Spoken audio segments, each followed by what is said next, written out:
Olá, sejam muito bem-vindos a mais um episódio do nosso podcast Direta Sem Café. Neste episódio vamos falar sobre um tema que conecta os dilemas históricos com os desafios do mundo atual. Guerras, conflitos e internacionalidade. Vamos entender como o mundo chegou até aqui. Para isso temos aqui connosco a doutora Sabrina Medeiros. Olá, doutora, seja muito bem-vinda. Doutora em Ciência Política e professora assistente e investigadora na Universidade de Lusófona. Mais uma vez, seja muito bem-vinda, doutora. Eu que agradeço. Quais são as semelhanças e diferenças entre os motivos de conflitos históricos e conflitos modernos? Bom, essa é uma pergunta super difícil de responder, mas a gente precisa pensar sobre ela, né? O que a gente fez de errado e como as sociedades evoluíram, desenvolveram-se sem conseguir criar instrumentos institucionais capazes de mediar os conflitos e evitar as guerras. Eu acho que é fundamentalmente sobre isso. A gente teve uma série de movimentos históricos relevantes, dotados de uma característica muito especial, que era a necessidade de ocupar territórios ou salvaguardar a ocupação territorial para garantir recursos primários que pudessem, por sua vez, garantir a sobrevivência daquela sociedade. A gente sabe que hoje a maior parte dos recursos advém de relações estáveis de cooperação entre as comunidades, cooperação sólida e solidificada por instrumentos institucionais, mesmo entre as democracias e fora das relações entre as democracias, ou seja, entre as democracias e regimes não democráticos. Portanto, me parece que a diferença fundamental entre todos os processos históricos anteriores, se é possível reduzir, né, tamanha complexidade num único pensamento ou argumento, é a de que, na sociedade contemporânea, ainda temos desafios de inovação e de criação de instituições e regras capazes de vigirem sobre relações de confiança mútua. Então, hoje, as fronteiras do mundo estão quase estabilizadas nesse sentido, caracterizadas por ainda desafios permanentes que também são históricos, como processos coloniais que definiram fronteiras que são distantes ou distintas do que são as formações étnicas, as formações sociais ou as formações religiosas das populações pelo mundo, mas ainda assim os compromissos que dotavam o mundo de algum grau de estabilidade poderiam ser mais eficientes do que eles são hoje. E eu acho que cabe, então, pensar por que as instituições internacionais e, sobretudo, por que dentro de todos os braços da ONU, que é o principal regime de confiança que fomos capazes de construir, por que sob essa tutela ainda não conseguimos criar fontes de estabilidade, negociação e mediação mais estáveis do que antes? Certo. Com as inovações tecnológicas, com a cibersegurança e as armas de precisão, como é que isto mudou os conflitos que temos agora? É muito bom gancho essa pergunta para falar um pouco do que eu já citei antes, que é sobre a territorialidade. A gente muda, né, esse escopo de permanência, de presença. Então, tecnicamente, hoje nós podemos estar presentes em mais de um ambiente. Sim, podemos estar em vários sítios ao mesmo tempo, tecnicamente. Exatamente. Tecnologicamente, isso nos permite. E a nossa pegada, o que a gente chama de footprint, a nossa pegada mesmo, ela pode ser tanto estabelecida do ponto de vista físico, onde nosso corpo está presente, quanto, por exemplo, onde o nosso trabalho está presente. Como é que as novas inovações tecnológicas, como a cibersegurança e as armas de precisão, mudaram estes tipos de conflitos? Eu acho que aqui tem um gancho muito importante com a pergunta anterior, que é a existência das sociedades em diversos níveis. Ou seja, o mundo digital, o mundo cibernético trouxe a possibilidade não só da gente produzir conhecimento, uma pegada, uma footprint em 2 ambientes concomitantemente, como também, por exemplo, trabalhar em 3 ambientes concomitantemente. A gente costuma ver, por exemplo, a partir da institucionalidade fiscal de cada um, por exemplo, um cidadão poderá pagar imposto em 3 lugares diferentemente, dependendo de onde está o seu corpo, qual é a sua nacionalidade, para quem ele exerce o trabalho. Portanto, do ponto de vista social, a gente já tem aqui uma sociedade em vários níveis. E assim vai acontecer no ambiente da segurança ou da insegurança.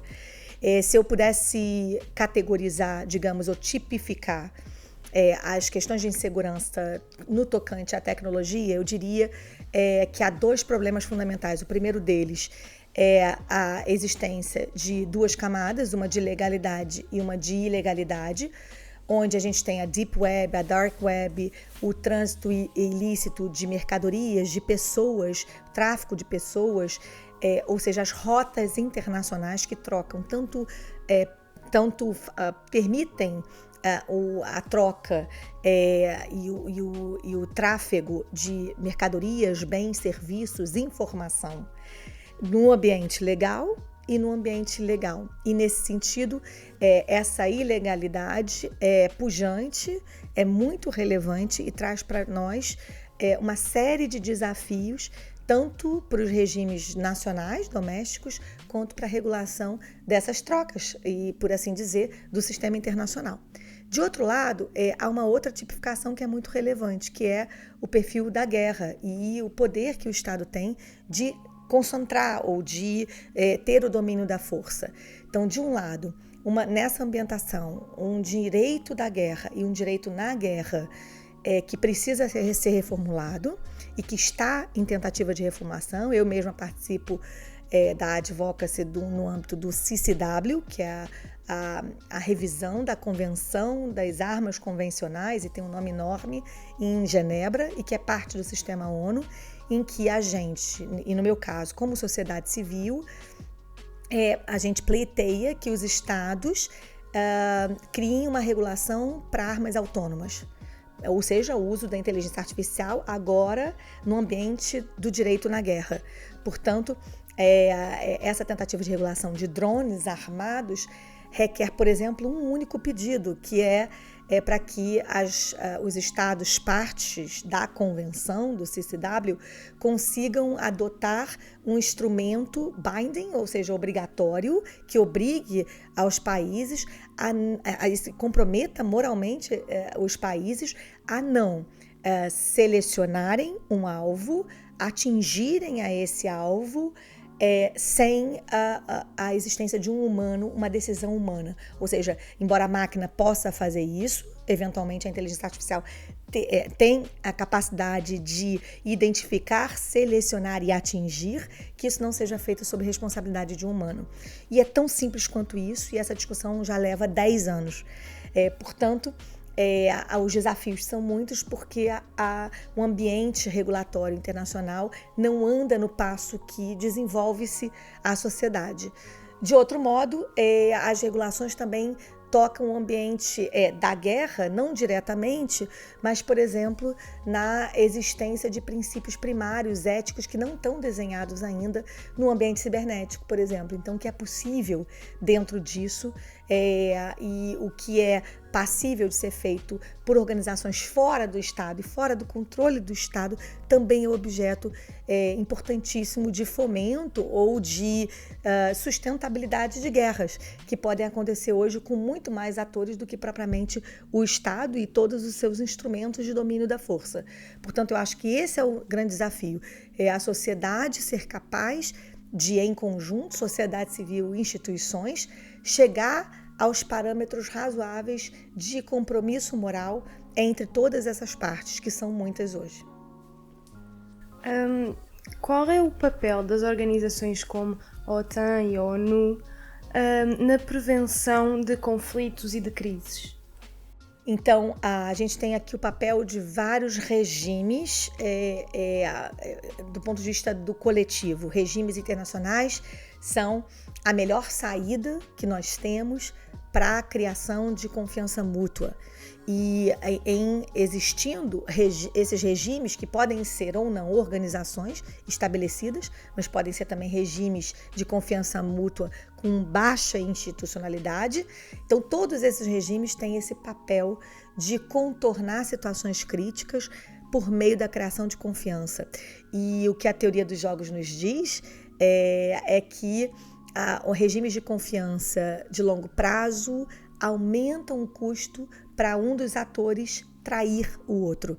Portanto, a ideia é confiança nos instrumentos de cooperação de longo prazo que criam lastro independente dos governos que se sigam, democráticos ou não. Haveria aqui um papel das instituições que caía sobre esses dirigentes, ou que deve cair, e que os impede de fazer grandes movimentos contrários a esses sistemas de confiança.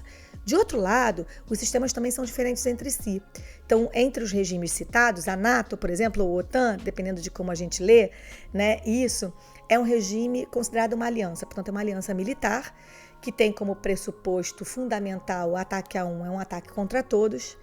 E esse regime é muito relevante para o Ocidente, envolve muitos países do eixo norte do Ocidente, mas ele não é suficiente para salvaguardar a estabilidade, embora seja o regime, na forma de aliança militar, mais longevo e mais, digamos, presente ou relevante dentro do sistema.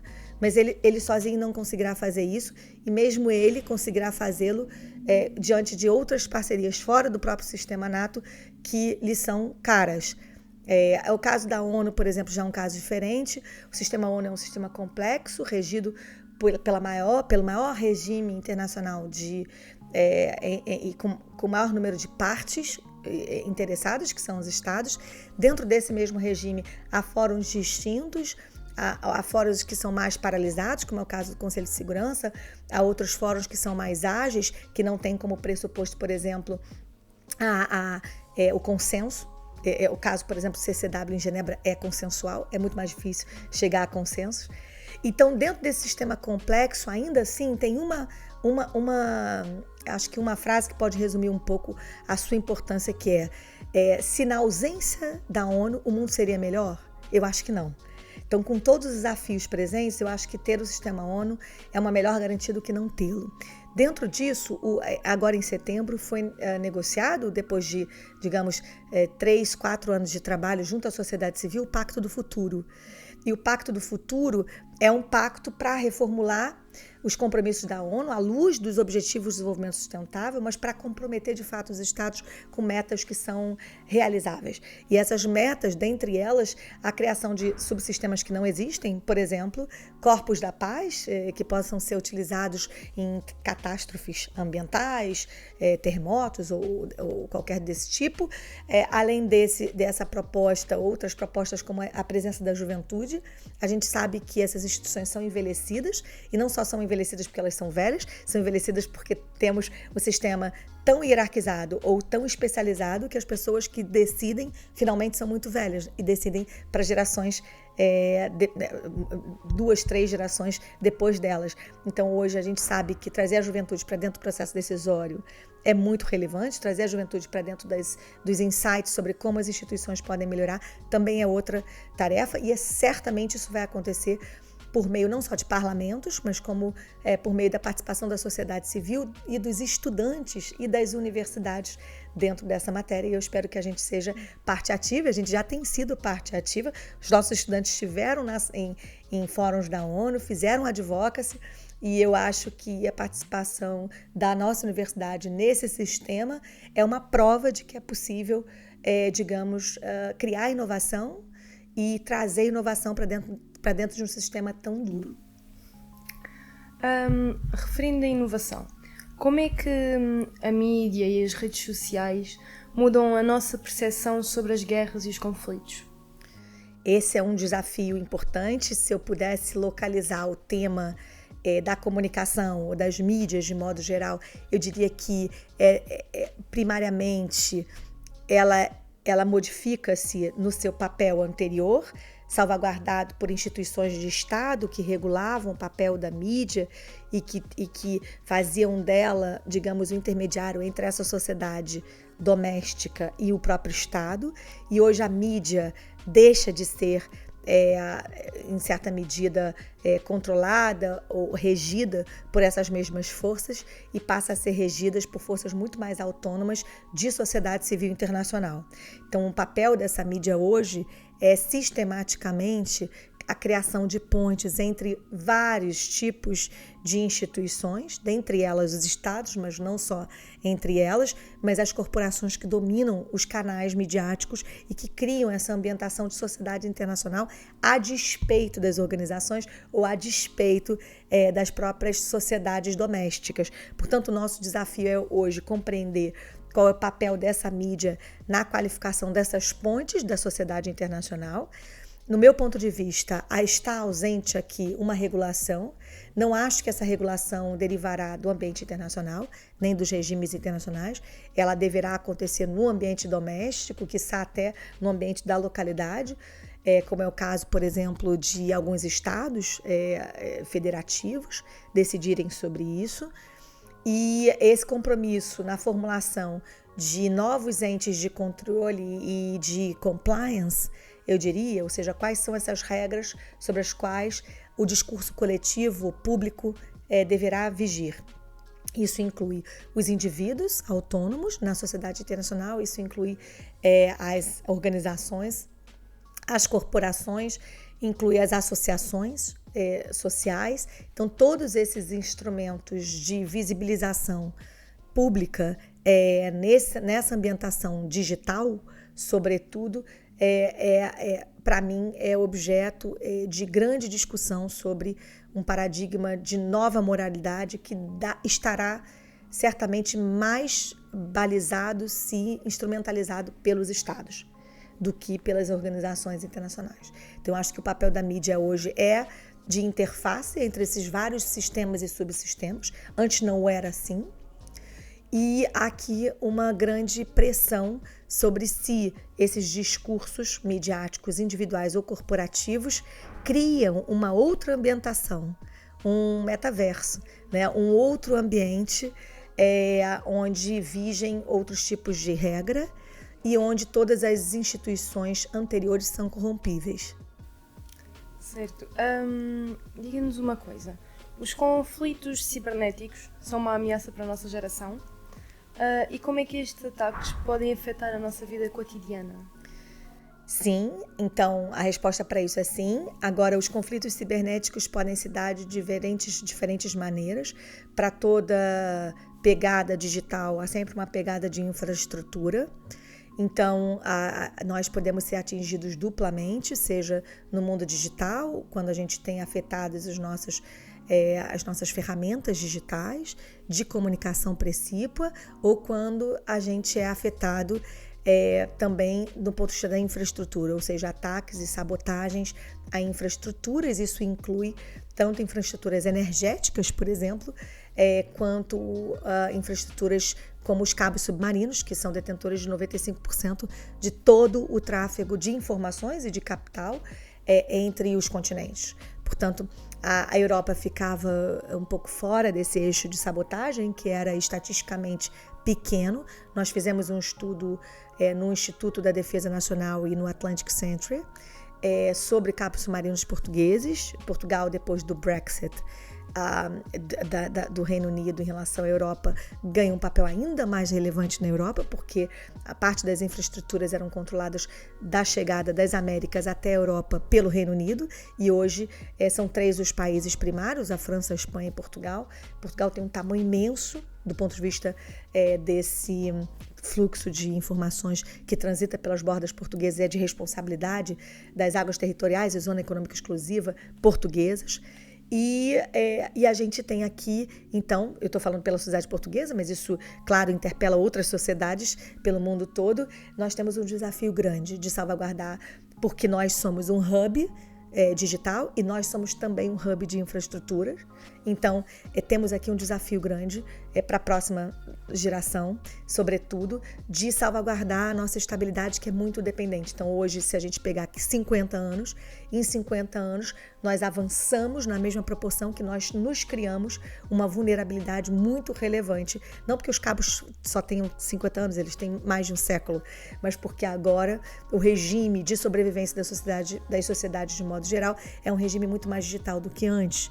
E essa digitalização também traz alguns desafios e algumas vulnerabilidades. Portanto, nos Estados Unidos, isso foi definido doutrinariamente já como um novo tipo de poder, ou seja, a gente tem o poder terrestre, o marítimo, o aeroespacial, e o espacial ficou atrelado muitas vezes ao aéreo. E a gente tem agora a configuração de um novo tipo de poder, que é o poder cibernético, que para alguns estados já aparece como sendo caracterizado com base numa evolução doutrinária muito específica, porque apesar dele estar em todos os outros domínios, ele também tem uma componente civil muito relevante, assim como a componente marítima. Então, como mediar todos os usos sem interromper as liberdades civis, né? E, ao mesmo tempo, alcançar todas as seguranças que o Estado precisa é o nosso desafio maior contemporâneo. Certíssimo. Professora Sabrina, muito obrigada por ter estado aqui connosco, obrigada por ter aceito o convite e por discutir este assunto connosco. Eu que agradeço, é um prazer estar aqui e fico aguardando as opiniões e as discussões nas redes depois desse podcast. Fica combinado. Agora sim que está em casa, muito obrigada por ter estado a ver este episódio connosco. Procure-nos nas redes sociais, veja os episódios anteriores e esteja pronto para o próximo. Muito obrigada e até à próxima!